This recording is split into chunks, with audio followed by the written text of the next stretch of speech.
Everyone, welcome back to the podcast. And today I am really excited to have Tracey Northcott with me. She is Australian, but she currently lives in Tokyo, and she is currently recording this podcast from her store cupboard for her Airbnb unit. So it's going to be an interesting one. For those that are watching live online, you'll be able to see the store cupboard, but usually in the office. But yeah, Tracey, thank you very much for coming on board. And, you know, I'm absolutely delighted to hear your journey, and I'm sure the listeners are as well. Thanks for having me, Ryan. I really appreciate it. So a bit of background, Tracey and I we met on Clubhouse. It seems to be how you meet people these days rather than Facebook. And, you know, we've got a group on Instagram going behind the scenes of all the Airbnb experts that spoke in the 24-hour marathon. And I'd say we've all struck up quite a relationship.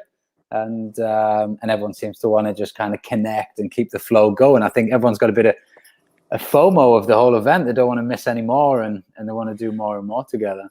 Yeah, it's been quite, I mean, it's been a lot of fun, but it's also been really rewarding because I've been able, you know, I'm in Japan and I've been able to connect with really like-minded and really smart people from all over the world. And I think, you know, over the last year, we've just been so looking inward, and I think Clubhouse has come around at the right time. We're just really wanting to you know, have smart conversations and interesting conversations with people, and it's allowing that. So that's what's been so nice about it.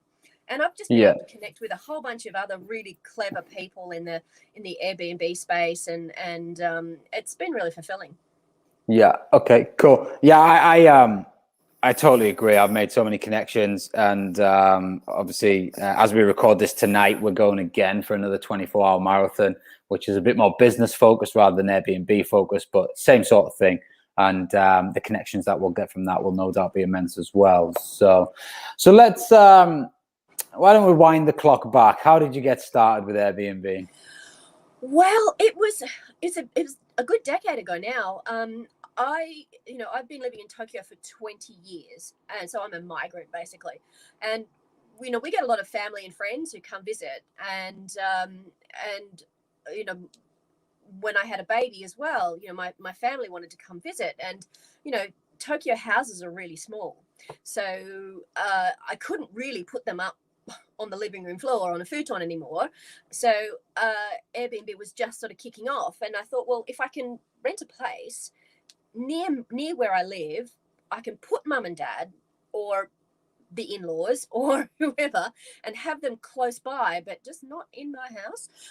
So it'll be a good sort of a good separation there.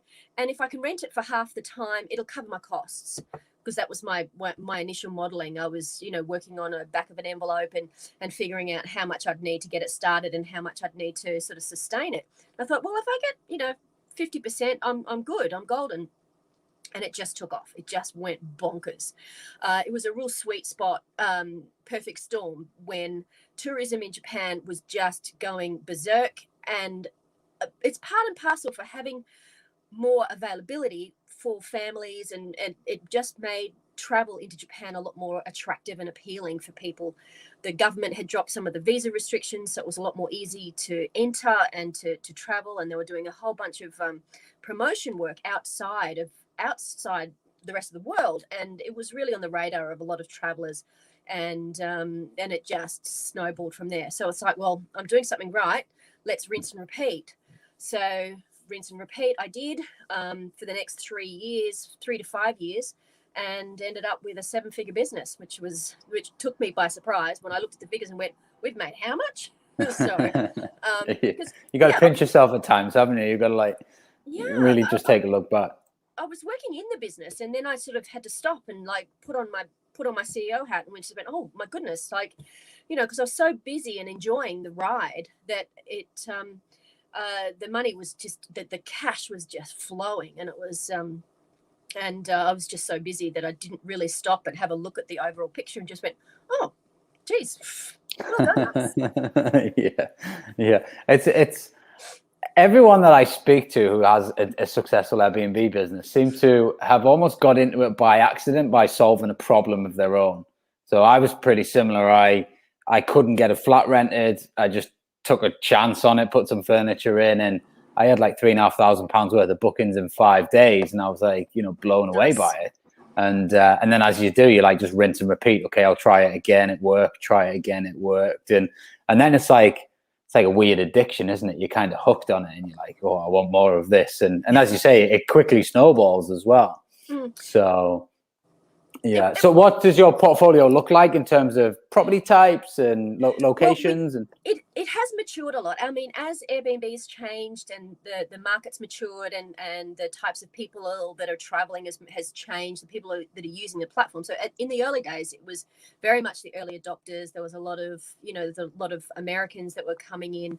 And so I was really set up for that. But then since then, I was really able to hone my brand and figure out what was the most profitable, who was my ideal guest, where was I making the most money, and looking at my branding. And that was when we thought, well, scaling for us, really wasn't going to make as much, wasn't going to keep adding to the profit. So we looked at actually contracting a little bit and working on margins. So, looking at, raising our nightly rate, making sure that we were attracting a bigger size group and looking at the cost, the ROI basically. Yeah. So we were maximizing ROI rather than adding unit upon unit upon unit upon unit. We went to bigger places, fewer places, but then we really maximized the guest experience and really maximized the profit that we were able to make. My business now, pre-2020, we were really geared up towards the Olympics. So I had a lot of inventory. I had a lot of also temporary inventory, so inventory that I was only going to keep for the Olympics. When we were fully booked, and it was just crushing when everything went crash.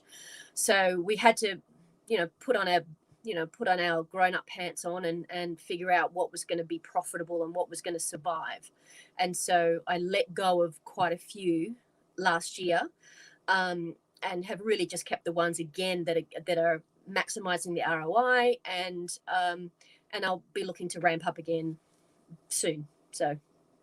And is the Olympics, is that just not coming back, or is it being postponed, or? It was postponed. They've said it's going to go ahead. They haven't confirmed where the spectators are going to be on. So for the athletes, at least, they did a trial run of a gymnastics tournament at the end of last year, and it was international. So there was a whole bunch of international athletes that came in from China and Korea, and they wanted to do a pilot program on just physically moving people in a bubble. Yeah. And then keeping them in a bubble while they were here and testing them every day and having spectators that were distanced. So that worked well. No one got sick. There was no infections.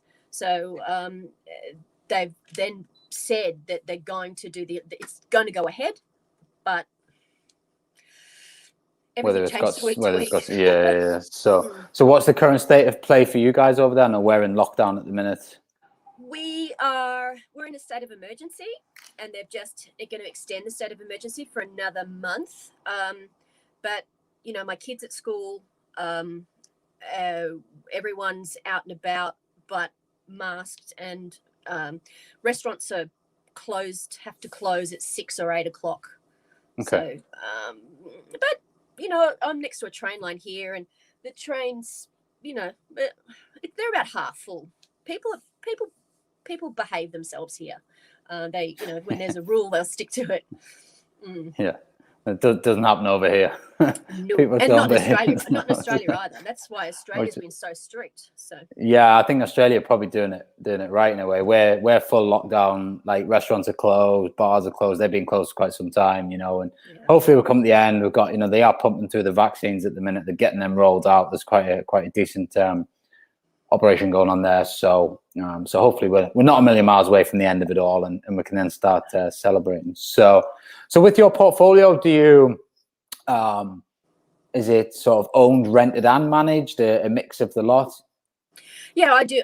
I'll do a mix of it all, because I'm really looking at I look at my portfolio as a brand. So I look for properties that fit within that brand and just however I can get those properties. So I rent corporate leasing. So I have a couple of companies here. I use those companies to rent.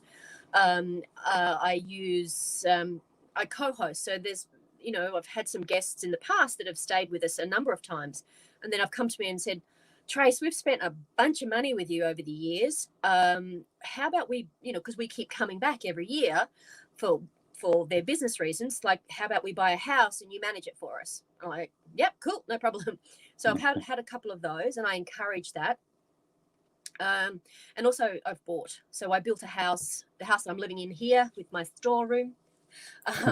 We actually have an attached apartment that we built. We specifically built this house with the profits from our short-term rental business. Thank you very much. And we built it specifically with an asset included. Yeah. So it's a combination of all of it. Yeah. And the type of guests that you tend to attract, is it people traveling for holiday, or is it, obviously we have the contractor market over here, which is quite strong. Obviously you mentioned there before business trips. So do you have a specific demographic that you go for, or? Yeah, my brand is really, like, my company is called Tokyo Family Stays .com, slight plug. So Tokyo Family Stays. So who I'm attracting and who I'm serving really is just built right into it. So I look after people that are relocating, so they need a place to land before they go off into their longer term rental. Inbound tourists, of course, and at the last year when everything happened, I started looking after Japanese families who got stuck here. So my demographic really is extended families that need more space than your average Japanese hotel. Because Japanese hotels here, so business hotels, are tiny. Like, you can reach out and touch the walls with each hand.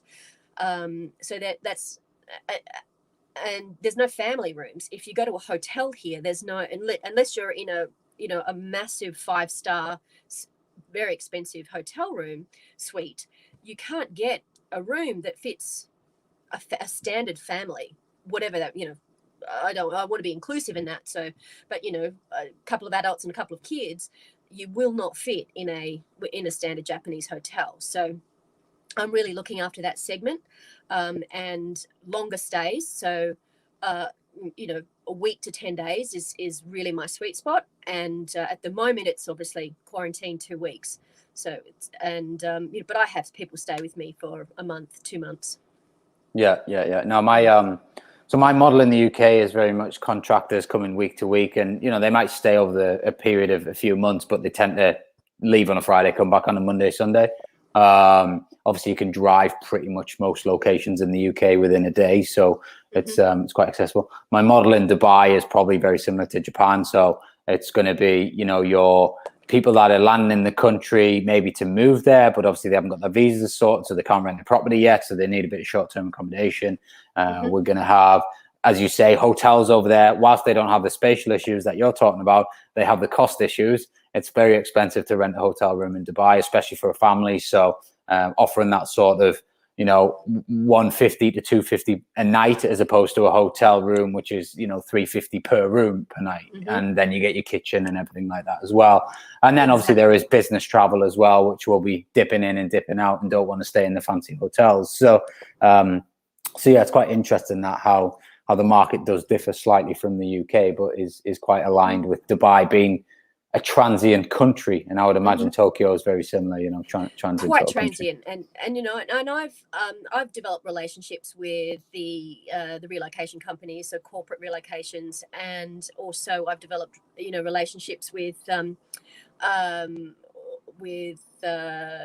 travel agencies, as well as obviously the inbound tourist market for direct bookings. So rather than just relying on the OTAs. Totally. Yeah, which is fun. I mean, I've got a very religious and robust system around what my guest handlers have to do to drive direct bookings every day, because the increase in we're talking about ROI before. If you can bump that to 60-65% plus per month of direct bookings.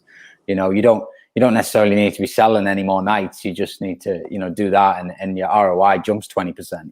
It's like it's crazy money, just by being a bit more efficient with your business operations. So what's the future outlook? What's the plans? Is it just kind of continue doing what you're doing, keep acquiring in the way you've been acquiring, and just keep plugging away, or is there any? Yeah, I'm looking at more co-hosting. I'm wanting to work with property investors, so people that who travel in and out, and so when they come to town, they come and stay in their own place. When they're not here, I'll look after it for them. So I'm developing a lot more of those relationships with those owners, and because I'll take care of it for them. I'll do all the bit like the model you started with, or the purpose you started with, which was kind of serves the purpose whilst you need it, but when you don't need it, obviously get it rented out. That's right.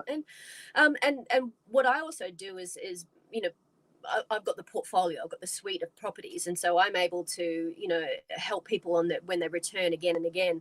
But also I have relationships with local vendors. I'm really passionate about working with other small businesses in your area and having a win-win situation. So when inbound tourism comes back in, obviously I've got relationships with tour companies and with food tours and walking tours, and they're things that I've vetted and I know that my guests are going to be happy with, and I can bump my ROI up by bump my monthly fees up by about 20% with affiliate relationships. So I offer things like land transport from airports, especially now with COVID as well. People aren't allowed to take public transport, so I can tie up with a transport company and get people in from the airports. I can have tours and really enhance the experience of the guests while they're here. So that's what really lights me up, is knowing that I've been able to help create a lot of memories for people that have traveled here. Yeah, I was just going to touch base on that. You mentioned earlier about the experience. So, is there additional stuff that you do to the hosting side of things, rather than just there's a property to get your head down each night and then just leave the keys once you're gone? Obviously, the name of your company kind of suggests there's more to just the hosting side of it. Yeah. So I whenever I look at a property, and also when I work with clients, is I say that I'm not selling cheap accommodation. That's not my product. I'm selling experience, and I'm selling a local experience. So if you're looking for to experience what it's like to live like a local in Tokyo, I'm your girl. I'll take care of you. If you're looking for a cheap accommodation, if you're just looking for a bed, you're probably not going to be happy with staying with me, because when you stay in the suburbs of Tokyo, there's a certain amount of community responsibility that comes along with staying in Tokyo. So everyone lives very close. It's very high density living, and so that you are very closely connected with your neighborhood. And so things like you've got to take out your trash really well, and just be mindful of a lot of the unwritten rules of living in Japan. But there's a lot of people out there who want that. They want to know what it feels like to live in another country and especially people with families, they want to show their kids what life is like for somebody else in a different world. I mean, that's just adding to the kids' education and will give them so much more benefit when they get older, because they will understand how life is so different in different countries and be able to bring that into their own life experiences. Yeah. No, it sounds at times it is. We've got to do it as well. You've got to say no to guests at time, because A, it doesn't suit you as a business, and B, it won't suit them, so you'll end up with just bad reviews, and Sure. And obviously that's how we are kind of led at times. So what does how does your business setup look? What's the day to day? How much do you get involved? And how does that kind of run for you? I've tried to automate a lot. So with my communication, I've got a lot of automation set up. So there's a standard when you've been doing this business for a while, you realize that there's almost like a standard arc of workflow. So from from the first initial contact through the booking process, through the check-in, checking up on people, and then check out, that's a pretty standard arc workflow. And I've automated all of that, which then frees up my time to do what I really love doing, and that's taking care of people and giving them additional services or additional information. You find that people, when they're coming to Japan, obviously language is an issue, so they've got a lot of questions. There's a lot of curiosity there, and because people are really excited about living like a local, I want to share that. I want to share that local information with people because that's what they're wanting as a part of their experience. Yeah. So that's what it looks like on a day-to-day. So I bought it. Sorry, to answer your question, I just sort of went off on a tangent there. I get all excited about my guest experience. But so yeah, day-to-day, I automate a lot of that. I have a team, an amazing team who take care of, like, someone from our team meets every single guest that comes in, and we show them how to use everything, how to use the washing machine, how to use the air conditioner, and so that they don't press buttons and set off alarms, because there's everything that opens and shuts, and the toilet will talk to you and the air conditioner will talk to you, and it sort of freaks people out a bit. So, and also, if you do press too many buttons, you break things. So it's a little bit of an investment for us in terms of time, but it just saves so much hassle. And also it does give you that personal contact with the guest, and they can ask questions right then, and you can solve problems right then. Yeah. So that's what our day-to-day looks like. Someone will go and meet the guests. Someone, obviously we've got a cleaning team that come in afterwards. But yeah, I get up in the morning and I just check how many people are booked, and before I go to bed, I check how many people are checking out, and then I'm just sort of on maintenance mode then. Cool. And as family business, I take it, partner involved, and husband was so when I started this, I started it on my own, and my husband was working in a restaurant, and hospitality hours are horrendous. And the pay for working in restaurants here is horrendous as well. And, we had a small child, and I have no family around. So it was really hard. So it was like, well, if I do a couple more of these houses, dude, you can give up this restaurant work, and you can come work for me. So I retired him. He now works for me. And I'm the CEO, and I get him to be the COO, I guess. And he looks after scheduling. He makes sure that the cleaner's schedule is understood, and he does, looks after sort of any maintenance and any contractors that need to come in and do repairs, and schedules out who goes to meet people. And we here in Japan as well, we're under regulations, so we have to collect a lot of data from our guest. So we need to know their passport numbers, their flight numbers, and so he collates all of that. It goes into our database, and it goes into our mailing list, and then I look after the marketing after that. So I do a lot of, after they've come and stayed with us one time, they're on our mailing list, and then I'll send out regular communications by email. So awesome. Sounds good. Always the best time to start a mailing list is 10 years ago. The next best time is today. So get all of those customers, because they're your customers then. Own those customers, and you can really look after them and, maximize that relationship. Yeah, super. So for anyone that's listening who is looking to get started with Airbnb, what would be your top tips? Know your guest. Know who you're serving. What sort of host do you want to be? And what are your business goals? So doing a bit of mindset work and due diligence before you start. So it's not, people say, it's passive income. It kind of is, but it kind of isn't. It's still a people business. You have to like people, and you've got to really decide what type of people you want to look after and how you want to look after them, and then you can create a business there. There is a key for every lock. The market is so mature, and there's so many different people traveling, or business people. There is a niche for everybody. So really think about your niche and really do your targeted marketing to that niche. And you're just going to have a much better business, and not just, you're not accepting just anybody with a credit card. You're really accepting your ideal guest, and that's where you get the maximum ROI, and also the best business for yourself.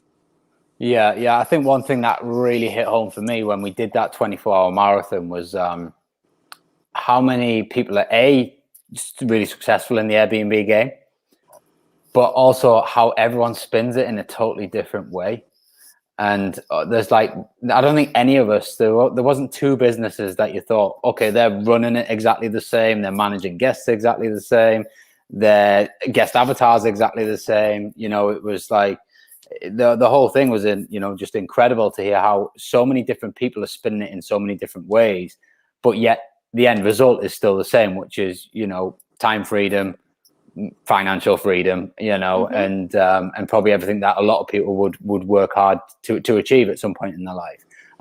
But also, again, what also hit home was how quickly people got to that sort of, most of the people in there are only within probably the last 5 years. They've started and built these 7-figure businesses, some 8-figure businesses, and then we had Bill, who did he have 8 units, but was making $500,000 a year, something like that? He's like, he's just an absolute, a god. He's all about the numbers, but he's also really careful about making sure that his asset is also growing in the background. There's a lot of people who just go on a getting the cash flow, like using that cash flow, reinvesting it. Whereas, and then they're taking their cash and investing elsewhere. Whereas Bill is he's buying property very cleverly, so he's getting the benefits of like a real estate portfolio with a capital gain, as well as the monthly cash flow, which is reason people get into this is that they can see the instant cash. They can see the instant, the instant reward for effort is just so quick, and that's what gets people in. And then you figure out that it is real work, and then you figure out what you have to do to make it work for you.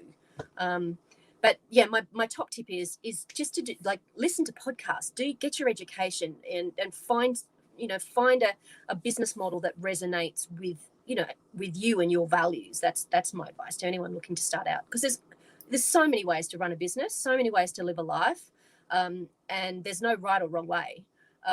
Just I guess there is the wrong way, like doing things without like stealing and cheating and doing all those sort of things. That's the wrong way. But there's plenty of ways to do it right. There is no one way to do it right. So I think probably what you're trying to say is it's not as complicated as most people probably think in their heads to get started and run an Airbnb business. I know when I speak to people, they're like, oh, but how am I going to manage the cleaners? And what happens if the maintenance happens? And what happens if this and this and this? And it's like, honestly, those issues are so simple, and it can all be systemized. As you say, like I'm the same. I've purposely built my business so I can run it on my mobile from anywhere in the world. So you can be anywhere and you can run the business. And I think, again, come back to all the hosts that we kind of gathered together, everyone was the same. They're all remote. They're all doing things from sunbeds, swimming pools, wherever they are in the world, and it is just an incredible industry. And I think that's why every one of us are quite passionate about sharing the knowledge, getting other people into the industry, because, what they don't know, but when they do know, like we found out, it's incredible. And then you want to just really kick it on, and it can open so many doors for you. It's, the cash flow that I've generated from my Airbnb gig is I'm in the process now of developing 26 units across 3 buildings, which should cash flow north of £250,000 a year, which I would never have dreamed of three years ago, just never have dreamed of. But, the thing scales quickly. And if you really get it right, systemize it, get the help that you need, and just keep pushing, then, you just never know where you're going to be. But I've actually got Bill on the podcast. in a couple of days' time, which will probably air a couple of weeks if you're listening to this on the podcast. So we can pick his brains a bit more about his unique strategy. But the good thing about Bill as well is he's so articulate and so clear. I mean, I waffle a little bit, but he is so clear about his goals and his vision and the numbers, and he's like nailed it all. And he's someone that I've learned from, and I've learned a ton from everyone else as well. So it's just been really good in that respect, because you're always learning, you're always growing, and I think the game's always changing, isn't it? The game's always changing. Like if you started this 10 years ago, it's going to be different now to what it was 10 years ago. Even the platform itself, Airbnb, is a total different platform now. So many more people. Everything's changing. So many more people using it, and because I'm in a place where I get a lot of inbound, so I really look after lots of different types of people from all different countries. I still find that their core values are still, family travelers. So that's who my core, but it's really opened my eyes that sort of those values are across genders and across, across countries. And it's not a country based or a race based. Like the values of people that I look after is really is a global thing. And I think that's just really opened my eyes, and it's been a lot of fun. But the other thing is, I've just had so much fun building houses, decorating houses. I really get a kick of like going into a new unit, looking at the potential and imagining how I can just make it really fit to my ideal guest. And I just get so excited doing that. So that's fun for me. So it's a lifestyle choice. I'm doing something that I really enjoy doing, and I'm getting paid for it. And I've created a home for my family. And I'm giving my son the gift of seeing that you can build a business and look after your business yourself. You don't have to work for somebody else. So there's a whole bunch of reasons that I'm doing it, which are different from everyone else's. But yeah. Yeah, no, that's awesome. That's awesome. Oh, my phone. So, my iPad just fell over. So as we wrap up here, you are about to venture into a few.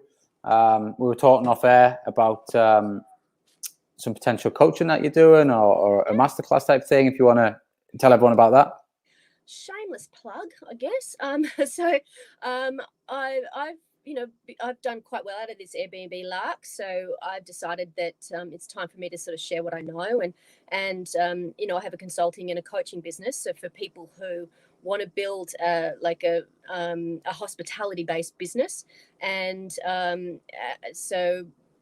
I look after people who want to build a portfolio of 3, 5, 10 units, but really look at a portfolio of a brand, of a unique style, and to build a business that they're proud of, and gives them financial freedom, but also gives them an identity. So, and looking after guests that really appreciate who they are. So that's who I serve. So I'm doing a branding masterclass. I'm doing a branding webinar next week, and just to give an introduction to it. And then I've got a larger course that's coming out that will really help you dig into your vision, who you're serving, who you are as a host, and then how to market that and how to maximize your ROI by really working in your local community and working and making unique partnerships and just building a community. That's I guess what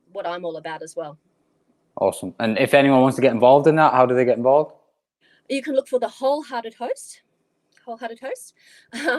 or Tracey Northcott Consulting. And if you're coming to Tokyo, it's my site's Tokyo Family Stays. So I'm not a woman of mystery. I'm really not hard to find.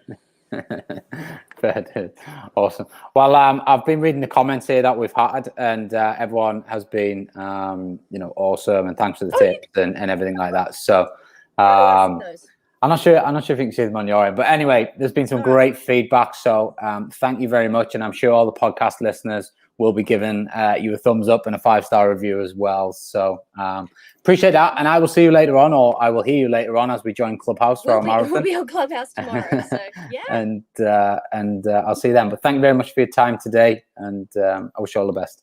Thanks for having me on, Ryan. Take care. No problem.